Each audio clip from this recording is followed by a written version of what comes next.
Constitucionalmente hablando, el podcast del Centro de Estudios y Difusión del Derecho Constitucional, un espacio de reflexión e intercambio de ideas sobre la jurisprudencia, los derechos humanos y la consolidación de la cultura constitucional en el Ecuador. En el capítulo anterior exploramos la selección y revisión de sentencias y resoluciones de garantías jurisdiccionales, junto con Carolina Vaca, la coordinadora jurisdiccional de selección y revisión de la Corte Constitucional. En este octavo capítulo mantendremos una conversación con el doctor Milton Velázquez Díaz, juez de la Corte Nacional de Justicia, miembro del Instituto Ecuatoriano de Derecho Procesal y académico especializado en ramas afines al derecho público en varias universidades del país. Bienvenidas y bienvenidos. Bueno, bienvenido Milton a Constitucionalmente Hablando. Bienvenidas a todos y todas quienes nos escuchan. Les comento solo un poco respecto de Milton. Milton Velázquez, ahora juez de la Corte Nacional de Justicia de la Sala de lo Contencioso Administrativo. Antes de eso fue compañero nuestro en la Corte Constitucional, trabajó como asesor. Además, ya nos comentará si es que quiere sus trabajos previos que no solo se limitan al derecho. Pero una cuestión que me parece que es súper importante es su formación académica, que creo que es bastante vasta, es importante y además nos permite hablar de la justicia desde dos ópticas distintas, que es lo que queremos trabajar el día de hoy en este podcast. Y el tema que lo que queremos tratar es esto de la constitucionalización del ordenamiento jurídico a través de las altas cortes, ¿no? Es un pequeño diálogo entre lo que es la justicia constitucional, representada tal vez por la Corte Constitucional, y la justicia ordinaria en la Corte Nacional de Justicia, ¿no? Esta bicefalía que podríamos tener. Y sin más, comenzamos con las preguntas, si te parece. No, sí, muchísimas gracias. Bueno, solamente agradecer muchísimo la invitación a la Corte Constitucional, agradecer al CEDEC, desde luego pues a su directora, Daniel, quien tengo el gusto de conocer ya hace varios años. Y bueno, pues un poco me siento regresando a casa, aunque sea por un momento, para hablar de un tema que sin duda nos apasiona bastante. Perfecto, entonces comencemos. La Constitución del Ecuador, como tú sabes, establece la existencia de 3 altas cortes, de las cuales 2 son la Corte Constitucional y la Corte Nacional de Justicia. Ya que trabajaste como asesor de un despacho dentro de la Corte Constitucional, la primera, y ahora como juez de la segunda, ¿cuál consideras tú que es el rol de las altas cortes de justicia en el Estado constitucional de derechos y justicia? Buena pregunta, muy importante. Yo creo que hay que tener en cuenta la formación del modelo, ¿no? Nosotros venimos de un modelo bastante, un modelo de corte única, de corte alta única, que ha sido nuestro modelo histórico, Cortes Supremas, la Constitución, el nacimiento del Tribunal de Garantías y luego el Tribunal Constitucional. Pero hoy por hoy, la actual estructura que tiene la Corte Constitucional como máximo intérprete y a la Corte Nacional, pues como cumbre de la justicia ordinaria, yo creo que el rol implica 2 detalles importantes. El primero, la posibilidad de control de lo que realiza la máxima corte ordinaria tiene un detalle importantísimo. Adicionalmente, el impacto que ha tenido la jurisprudencia de la Corte Constitucional ha dado pues una revisión de la revisión. Siempre habrá esta discusión de cuál es el último guardia al final. Pero aparte de eso, y una cosa que hay que destacar en este contexto, en esta interacción, es la necesidad que verificó la Corte Constitucional, sobre todo en sus últimas conformaciones, de buscar un adecuado equilibrio. Es decir, de evitar que por medio de este control exista pues una intromisión exagerada en lo que realiza la justicia ordinaria. Y yo creo que esta búsqueda del equilibrio ha sido bastante bien recibida en los distintos tribunales inferiores. Ejemplo de ello, pues, el cambio del precedente con la motivación, algunas limitaciones autoimpuestas a la extraordinaria de protección demuestran eso. Pero en general yo creo que la búsqueda del equilibrio entre ambas jurisdicciones es importante, que presenta un montón de retos también. Justamente recordaba ahora un texto tuyo, Daniel, que me hiciste llegar hace un tiempo sobre la dualidad del lenguaje sobre los mismos asuntos. Y de hecho con algunos autores que usas como referente. Y este es creo que un reto importante. Hoy por hoy, al acercamiento de los discursos, de lo que puedes considerar la justicia penal y la justicia constitucional penal, o la justicia de derecho público con la justicia constitucional de derecho público, creo que es un reto importante y es parte de esa búsqueda del equilibrio. Sí, justamente sobre eso creo que vamos a entrar de lleno, de lleno dentro de poco, porque primero quería aprovechar, yo sé que el área de tu expertise y en lo que tú, digamos, investigaste más en tu doctorado es el tema de la independencia judicial, ¿no? Y nosotros tuvimos recién un podcast bastante interesante con Santiago Basabe que desde la perspectiva de las ciencias políticas nos hablaba respecto de esta tensión que existe entre independencia y responsabilidad judicial, ¿no? Es una tensión difícil porque por un lado, uno espera que el juez sea un tercero imparcial, que esté libre de presiones, que no tenga, digamos, que no tenga desde adentro, desde afuera, alguien que dicte lo que de hecho su conciencia debería hacerlo. Pero por otro lado también tenemos ahí la necesidad de generar responsabilidad, rendición de cuentas, estas cosas que a veces se le pide a otras autoridades, pero con los jueces somos un poco más cautos. Entonces, yo lo que quisiera que me cuentes es cómo el Ecuador y otras legislaciones han abordado este tema de la tensión entre la independencia y la responsabilidad judicial. Bueno, la verdad es que es un tema que en efecto me entusiasma bastante, Daniel. Mira, y un poco, bueno, de hecho Santiago es un conocedor desde mucho de la ciencia política y una serie de manejo de documentos y manejo de números que manejan los politólogos. Yo pienso que hay un tema importante a considerar. Mientras en los países que tienen mayor desarrollo o un Estado de Derecho más consolidado, las garantías de la independencia judicial son mayores o se aplican con mayor fuerza que las garantías de responsabilidad. No obstante, en los países en vías de desarrollo generalmente pasa al revés. Y fíjate, la atención es tan importante en el sistema interamericano que solo 2 datos. Después de una primera fase de jurisprudencia de la Corte Interamericana, que se trata básicamente sobre los rezagos de las dictaduras, la segunda gran etapa de la jurisprudencia interamericana es sobre independencia judicial. Desde jueces militares considerados jueces civiles, el caso Tribunal Constitucional del Perú contra el Perú, nuestros casos Camba Campos y Quintana Cuello contra Ecuador, y esa línea ha marcado una segunda importancia. Es decir, en la agenda latinoamericana, el tema de la independencia judicial es un tema fuerte, tomando en cuenta la búsqueda de este equilibrio. Otro ejemplo de ello, los relatores de independencia de jueces y abogados de Naciones Unidas, salvo uno, son todos latinoamericanos. Brasileños, argentinos, peruanos, todos latinoamericanos. Entonces refleja que en la región es un tema que tiene mucha incidencia. Y tal vez tiene que ver con que el que, digamos, muestra mucho carece de eso. Probablemente es un problema muy fuerte aquí. No, claro, definitivamente, sí. Porque también hay que tener en cuenta, la independencia judicial está muy relacionada con una democracia de calidad. Es decir, es un valor transnacional a las democracias. Nuestras democracias en ciernes, con golpes de Estado, con estados fácticos, con estados fallidos, siempre tienen como primer punto en la agenda, más allá lógicamente del uso agresivo de la fuerza o de la ejecución extrajudicial, también el tema del espacio adecuado para que los jueces puedan ejercer. Pero, por ejemplo, también viene el otro extremo. Existen países con judicaturas muy consolidadas, de estructuras casi inamovibles. Podríamos hablar del ejemplo brasileño, el ejemplo argentino, el ejemplo mexicano. Tienen carreras judiciales muy fuertes en las que la percepción ciudadana es estos jueces no tienen responsabilidad. Y desde luego, buscar mecanismos para lograr este equilibrio es complicado. Pero yo creo que el problema generalmente pasa porque los órganos de gobierno o la justicia en general solo se enfocan en 1 o 2 mecanismos concretos. Por ponerte un ejemplo. En la justicia ecuatoriana de la época de inicios de la Constitución del 2008 había desde luego una crítica sobre la responsabilidad de los jueces. Y hubo una concentración exagerada en el resorte disciplinario. El resorte disciplinario es importante y necesarísimo en una estructura de magistratura de carácter burocrático, es decir, donde uno escoge un juez como si fuera un funcionario. Pero no puede ser el único resorte, no puede ser el único mecanismo. Entonces, si nos lleva a la exageración de este mecanismo, nos va a traer esa consecuencia. Si combináramos un mecanismo de disciplina con un mecanismo de evaluación constante, con una carrera que premie el esfuerzo, porque si tienes solo palo y tienes no zanahoria, vas a tener un grupo judicial enorme totalmente desmoralizado. Bueno, ya llegué a la cúspide, no puedo subir más de aquí. Entonces, esto implica incentivos y castigos.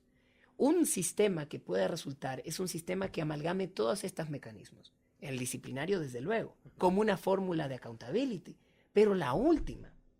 Antes de eso, otras medidas, por ejemplo, la evaluación y una evaluación coordinada, una evaluación. La Corte Constitucional en la sentencia contra la evaluación de los jueces de Corte Nacional es bastante aleccionadora en este tema, pero es necesario articular todos estos elementos. Y a nivel de altas cortes, digamos, al final ahí tienes un problema, ¿no? El tema de quién evalúa, quién es el que genera esta responsabilidad para, vamos, la Corte Constitucional, la Corte Nacional, que terminan siendo normalmente la cúspide de de toda esta pirámide, ¿no? Yo creo que en ese punto 2 ejemplos de cómo el sistema no debería utilizarse y desde luego pues lecciones adelante. 2 ejemplos clarísimos, en nuestro caso, 2 jueces de Corte Nacional que fueron sujetos de procedimientos disciplinarios. El primer caso, el del doctor José Swing, el del doctor Gustavo Durango, que llegó a resolverse en la justicia contenciosa administrativa. Uno de los argumentos, si no el argumento central de la cesación en funciones, es el cambio de criterio. Entonces, imagínate que la posibilidad de revisión de que un juez cambie de criterio. El derecho no es estático. Por lo tanto, es una fórmula exagerada de utilizar el mecanismo. Y otro caso que fue muy reciente, el asunto de la suspensión provisional del presidente Iván Saquicela, que demuestra asimismo una exageración en la utilización del mecanismo, porque si ya existía por la propia sentencia 319-CN de la Corte la necesidad de un pronunciamiento judicial previo, una autorización previa para el proceso sumario, mal podría habérsele suspendido, que fue lo que al final resolvió la justicia constitucional. Es decir, 2 ejemplos en los que el mecanismo es utilizado de manera forzada y termina trayendo como consecuencia una restitución de los sujetos en cuestión. Pero también viene el otro punto, ¿cómo realizar mecanismos de rendición de cuentas de las altas cortes? Yo creo que esto tiene que considerar también la participación activa y muy activa de la responsabilidad científica de los jueces. Los jueces de altas cortes dictan sentencias polémicas que impactan en la ciudadanía, que impactan en la opinión pública, pero en primer lugar donde tienen que impactar es donde los juristas. Es decir, existe mucha responsabilidad de la ciudadanía, pero principalmente del foro en criticar y criticar de manera objetiva las decisiones de los jueces. Es el primer resorte, y es un resorte poderoso. Porque así, uno aunque no lo crea, con el tiempo, y esto nos ha demostrado los cambios jurisdiccionales de los últimos años, por ejemplo, en el caso de Corte Constitucional, no es lo mismo comentario que se da a una conformación que a las conformaciones anteriores. Entonces, esto es un resorte fuerte. Ahora, en el aspecto fáctico, es decir, en la posibilidad de permanecer o no en el cargo, yo lo que considero es que las causales para cesación, si la va a realizar un órgano externo, tienen que ser bastante claras. Aquí hay una crítica que me surge, el hecho de que las causales de cesación de castigo por faltas leves, por poner un ejemplo, son bajísimas, son muy tipificadas, son muy claras. En cambio, los conceptos jurídicos indeterminados enormes se usan en las causales más altas. Tal vez ahí habría que pensar alguna mayor tipicidad. En esto el legislador debería ser, por protección a la independencia judicial, más tinoso. Pero adicionalmente, una rendición de cuentas constante, comunicación constante. Creo que es un tema que en esto la Corte Constitucional lo ha encarado bastante bien. Nos falta muchísimo en general, pero lo ha encarado bastante bien, porque esto genera una comunicación foro-corte.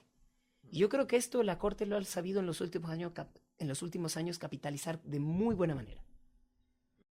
Sí, en realidad el accountability judicial es una cosa que, vamos, creo que estamos recién conversando y sería interesante, digamos, tener más estudios respecto del asunto. Pero ya te voy a sacar un poco de este tema porque, digamos, el tiempo es corto y yo quiero aprovechar, exprimir todo lo que podamos trabajar en el día de hoy. Me parece, por ejemplo, el tema de el modelo de Estado, ¿no? Tú sabes, hay el Estado constitucional que tiene estas implicaciones de normatividad de la Constitución, la existencia de órganos que la protegen, la supremacía y la rigidez constitucional.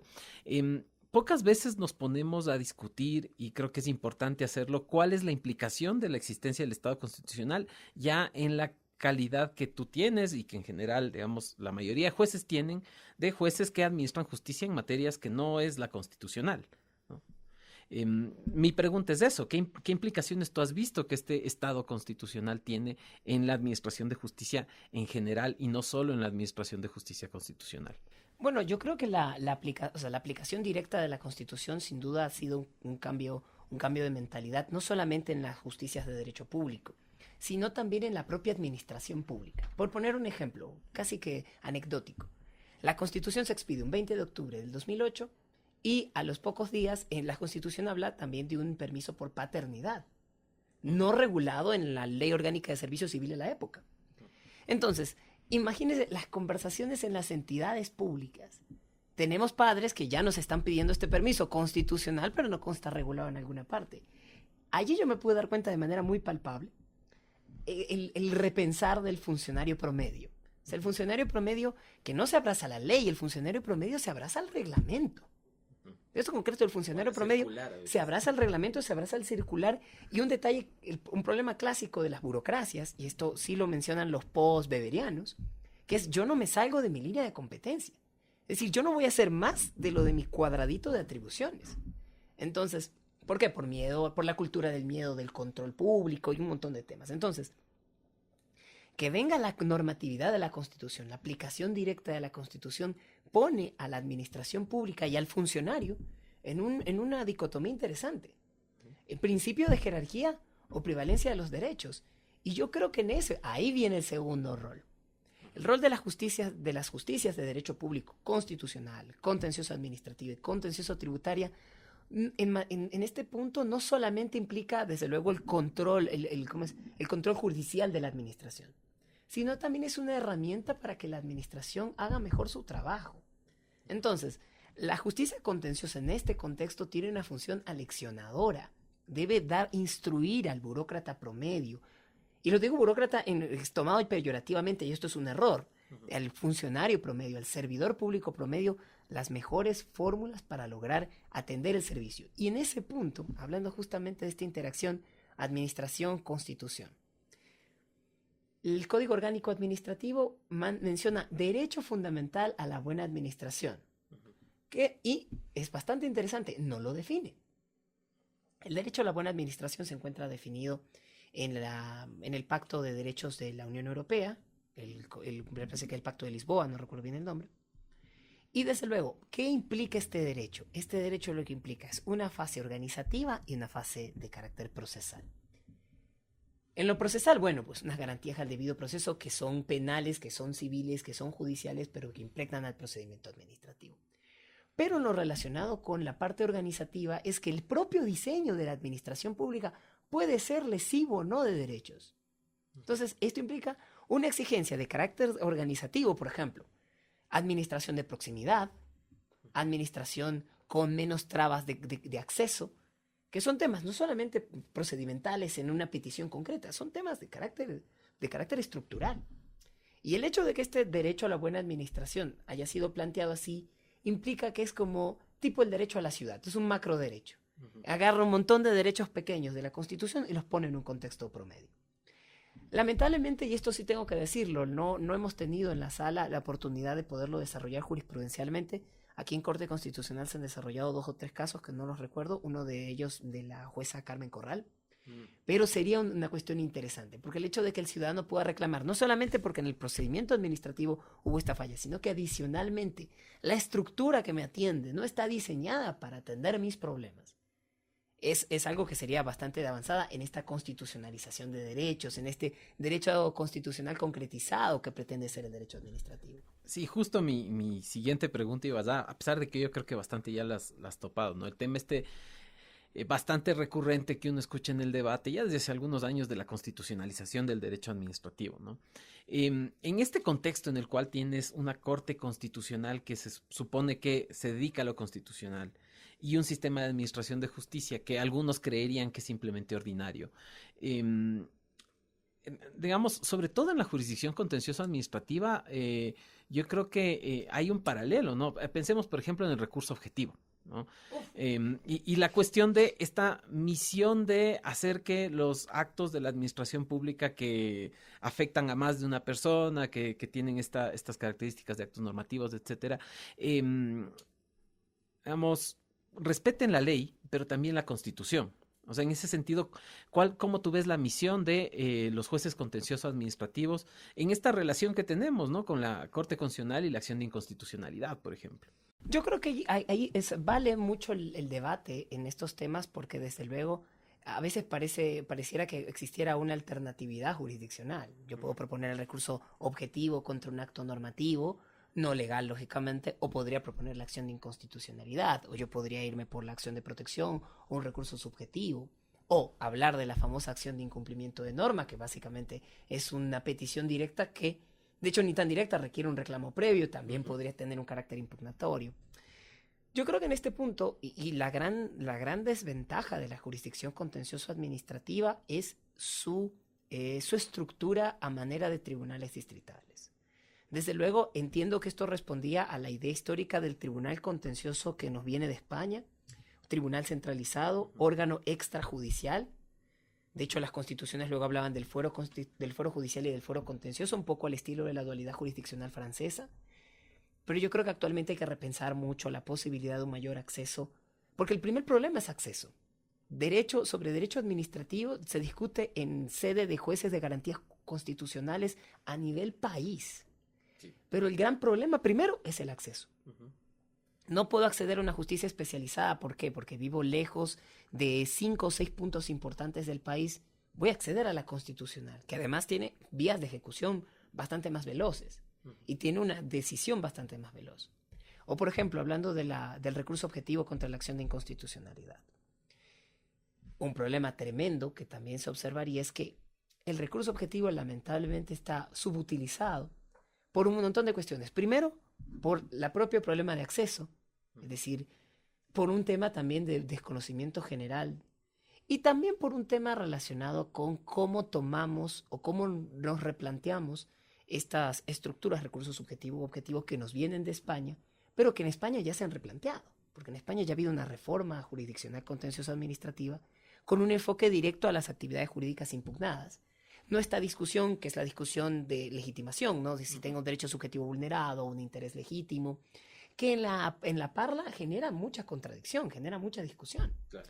Entonces yo creo que habría que repensar desde estos dos modos. Ahora se escucha mucho sobre posibilidades de una reforma, por lo menos de la justicia constitucional ordinaria, si se quiere, es decir, los jueces de garantías.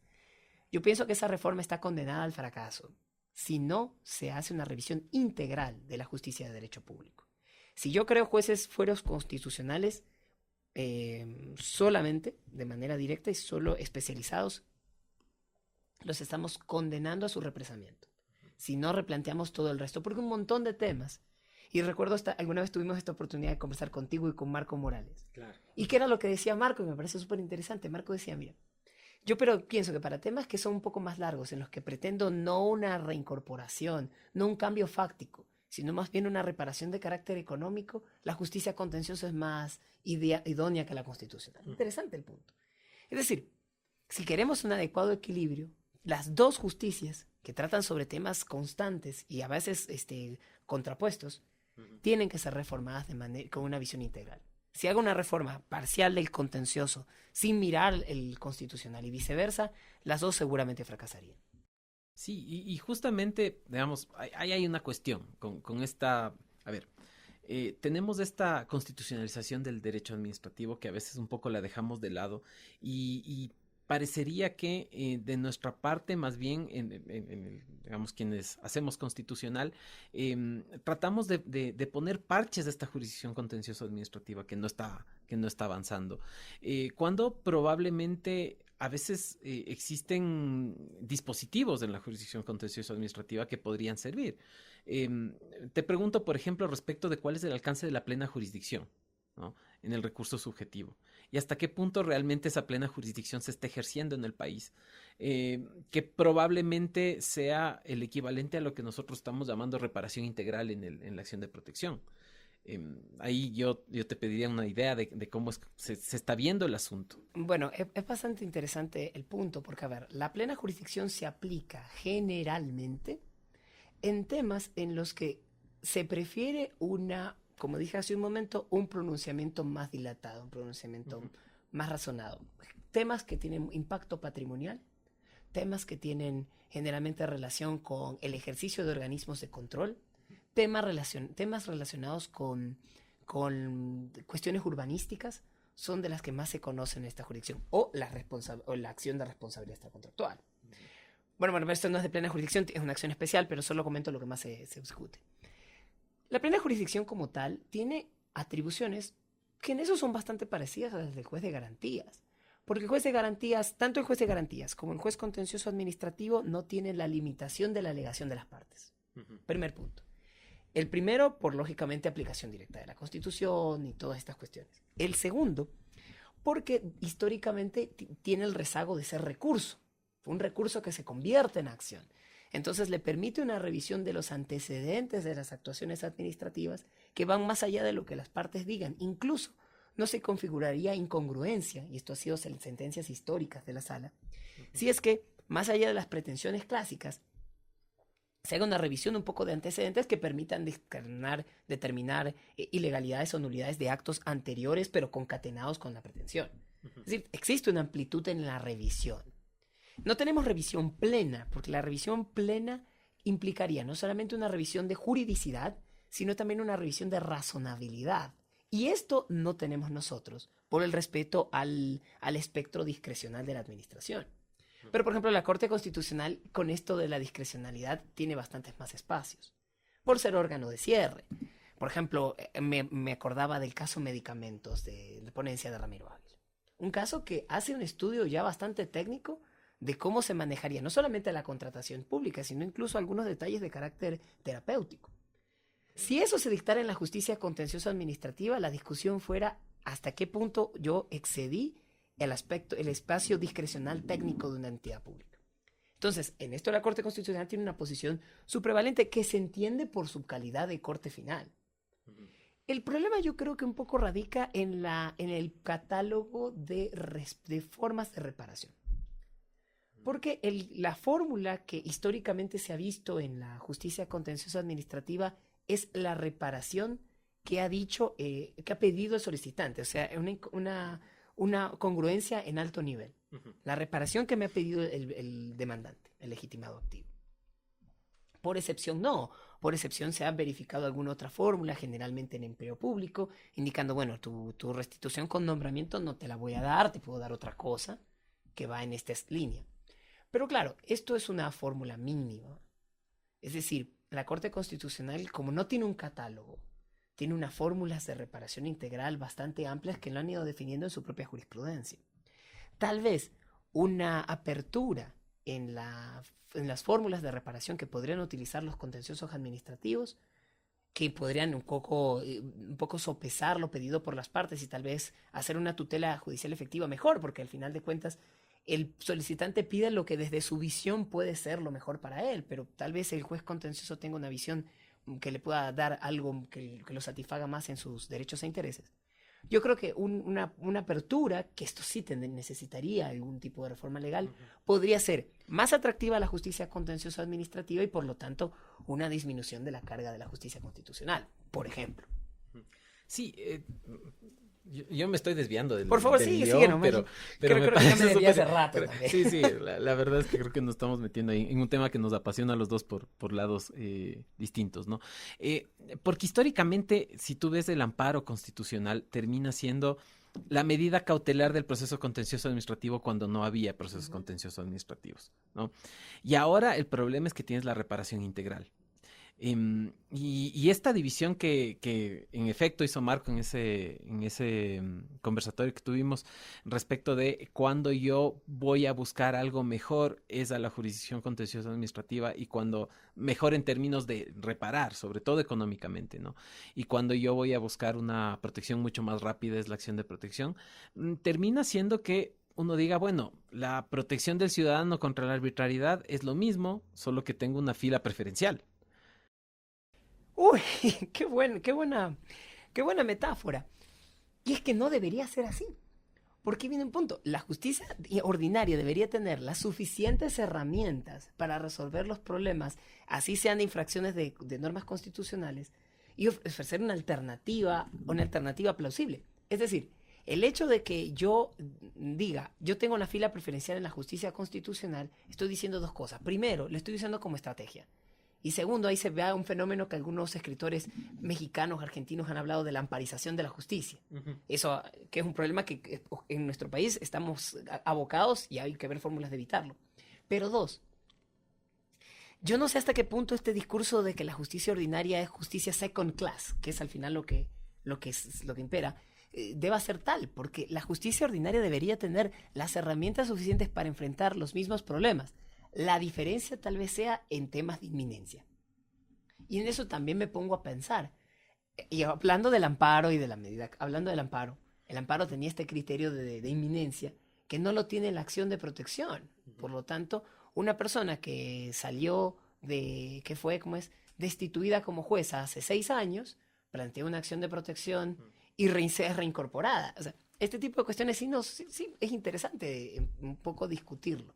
Yo estoy de acuerdo con alguna conversación que tuvimos contigo, Daniel. Si el derecho constitucional es imprescriptible, no le puedo poner un coto a la acción para ejercitarlo, la acción de garantías, pero sí está creando, o sea, en la práctica sí está creando un desfase entre una justicia que adicionalmente tiene un problema, la justicia contenciosa administrativa tiene un problema que es sus plazos cortos. Para el cúmulo grande, que es recursos subjetivos, el amparo de un derecho subjetivo ante un acto de autoridad pública. El problema de la fila preferencial, que me parece una excelente metáfora, son 2 básicamente. El primero es considerar que la justicia ordinaria es una justicia second class, que al final es lo que muchas personas en la justicia de derecho público ven. Dice, bueno, ya, no lo logré en acción de protección, vamos a ver qué logro en el contencioso. Y 2, también la justicia contenciosa debe tratar de revisar algunas de sus estructuras. Por ejemplo, el problema de la caducidad de la acción. La caducidad de la acción subjetiva, que es el 90% de lo que conocen los tribunales distritales, tiene un lapso que merece repensarse. Y que es justamente una de las cosas que desaniman al que primero incursionó en la vía constitucional. Y adicionalmente, las justicias ordinarias, todas, deben tener las suficientes herramientas para responder de manera similar que la constitucional. Tal vez el elemento diferenciador, esto de por qué me tomo el no rows, por qué me tomo el no filas, tiene que ser la inminencia. En efecto, yo estoy de acuerdo contigo. En algún momento conversamos de que el derecho constitucional, si los derechos constitucionales no prescriben mal, podríamos tener un plazo de caducidad de una acción de garantías. Estoy de acuerdo con eso, pero sí habría que un poco repensarlo, o por lo menos debatirlo. Porque definitivamente es lo que en su momento hizo que el amparo constitucional, que en efecto era una medida cautelar, no rebase a los límites que tiene ahorita la acción de protección. Habría que reconsiderarlo, pero ojo, insisto, si reformamos solamente la acción de protección, jurisprudencialmente, pretorianamente, legislativamente, y no reformamos la otra, o viceversa, vamos a estar con esta discusión eterna.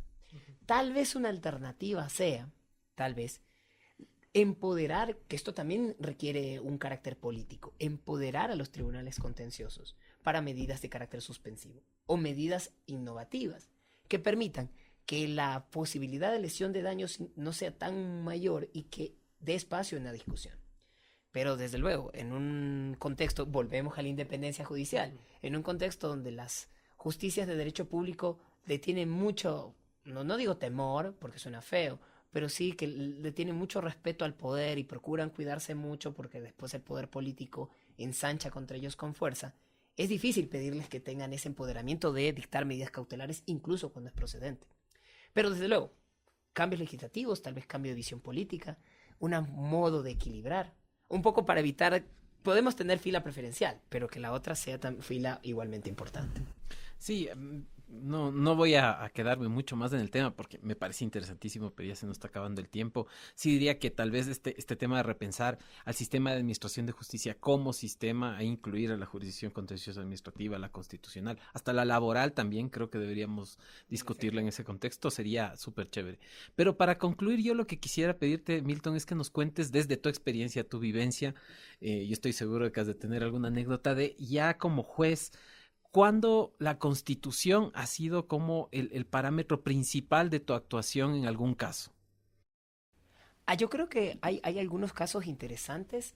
Generalmente están enfocados en grupos vulnerables. Las discusiones que están enfocadas en grupos vulnerables, generalmente el derecho administrativo es un derecho que está bastante lleno de ficciones y bastante lleno de estructuras formales. Es decir, requerimos revisar el acto y el acto tiene elementos y estos elementos se verifican con tales vicios. Existe una serie de estructuras formales en el acto, en la visión del procedimiento administrativo como tal.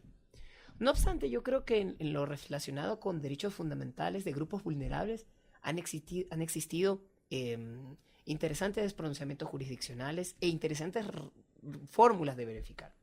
No voy a hablarte de temas como, por ejemplo, los temas de empleo público de mujeres embarazadas o de discapacitados, que en efecto ya han tenido una respuesta constitucional de la Corte Constitucional, pero que uno ha podido observar que también los tribunales distritales, aun cuando no tenían esta respuesta jurisdiccional, buscaban las alternativas de atender a grupos vulnerables. Pero yo creo que el tema en el que más viene esto a discusión y genera discusión y polémica es un tema que sin duda en los contenciosos administrativos a nivel nacional merece muchísimo cuidado. Un tema recurrente es el control con relación a las actuaciones de docentes del Magisterio Nacional que han sido sujetos a investigaciones por supuestos, digo supuestos porque no siempre están comprobados, acosos sexuales y similares. Esto es un tema delicadísimo, que la justicia contenciosa está encarando y está un poco pisando en la oscuridad. Es un tema muy complejo, en el cual, desde luego, pues vemos muchas cosas, como por ejemplo, evidentemente un grupo vulnerable que en algún momento puede tener repercusión en el sistema interamericano, claro. Pero adicionalmente hay muchísima jurisprudencia que refleja un manejo poco prolijo de las entidades públicas con respecto a este tema. Y un poco recordar lo que Paola Guzmán Albarracín, la sentencia menciona, ¿no? La necesidad de obligación de investigar con debida diligencia. Yo creo que ese es un reto ahora. Y está haciendo que la justicia contenciosa a nivel país, por ser un caso tan delicado, piense y tome a la Constitución y a la Convención de manera más directa.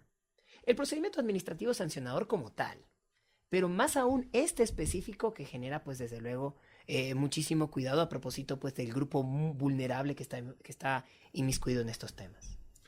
Perfecto. Bueno, Milton, no te quito más tiempo. Me pareció una conversación súper chévere. Muchísimas gracias y bienvenido siempre acá a la Biblioteca de la Corte y a Constitucionalmente Hablando. Bueno, pues yo quiero agradecer a Daniel la invitación, a todas las personas del SEDEC y de la biblioteca y bueno, aprovechar al público que nos escucha para invitarlos a seguir conectados a este canal, a seguir conectados a las actividades que hace el centro y bueno, muchísimas gracias por la atención a todas y todos.